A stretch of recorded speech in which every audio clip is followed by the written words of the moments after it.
My son and I decided to take a walk today. We enjoy walking together and seeing what we can discover. Nature offers a lot of discoveries.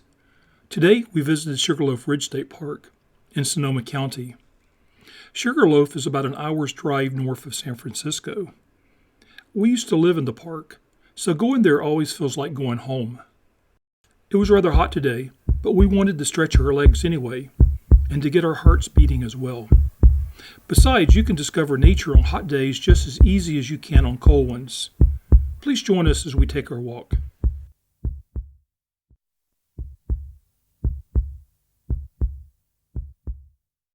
After arriving at the park, we parked and walked down to the creek.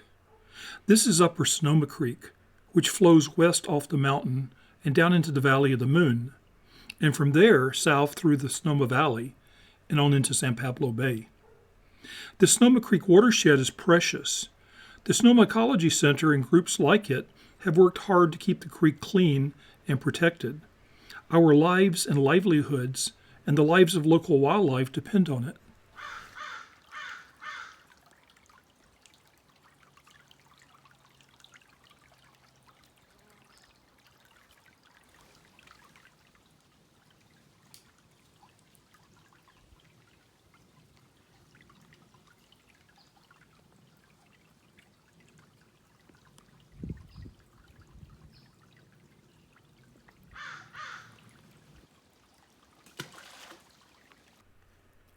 There, beside the creek, my son found a snake. It proved to be a large gopher snake seeking shade from the sun. The Pacific gopher snake is one of the largest non-venomous snakes in California. They help to keep the rodents in balance. This snake was about 5 feet long. Look. Is it rattling? Yeah.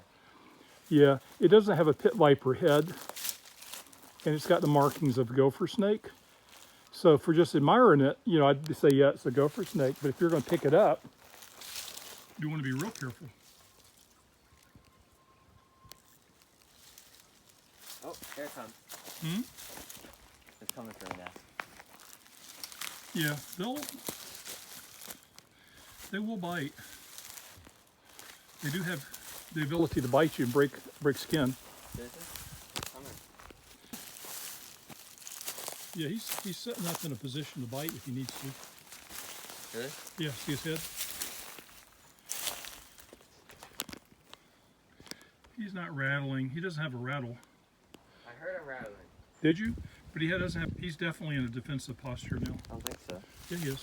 He's curled up against a tree, facing out, ready to bite you if he has to.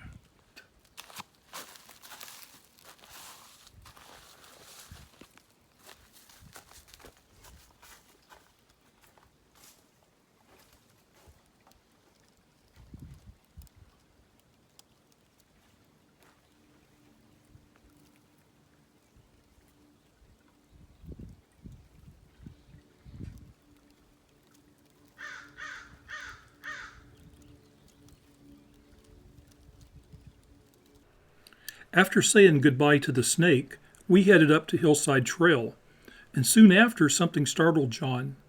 It turned out to be a darting lizard at the base of a tree. That scared the shit out of me. What? A lizard.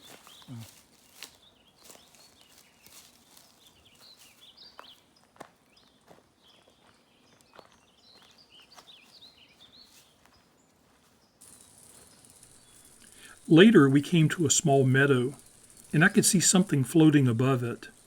At first, I thought it was a cloud of pollen. Then John saw that these were ladybugs, a swarm of ladybugs.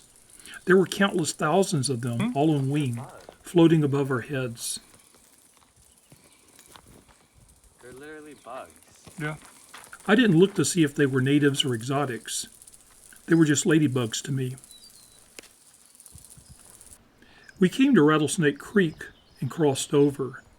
We looked both ways but didn't see a rattlesnake. Oh, yeah. And there's one landed right in front of you. Really? You're blind, bro. No, I'm not.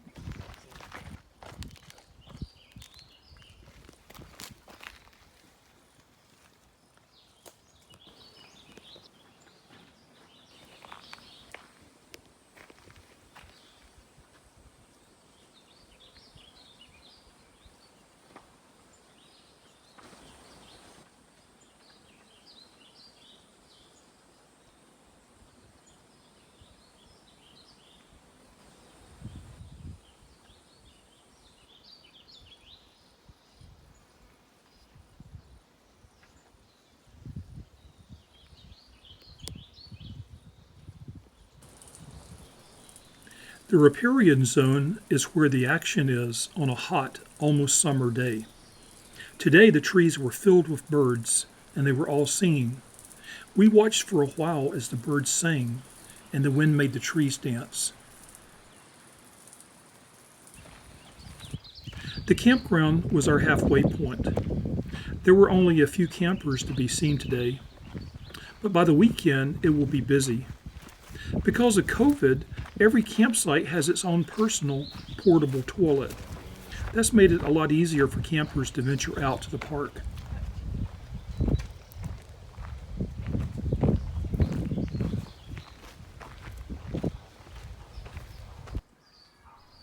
A footbridge connects the campground to the campfire center. Once we are beyond the pandemic, the campfire center will see use again. Saturday nights in summer are not the same without it. But there are some old plum trees growing beside the bridge, and ripe plums are an added attraction to our walks come summer.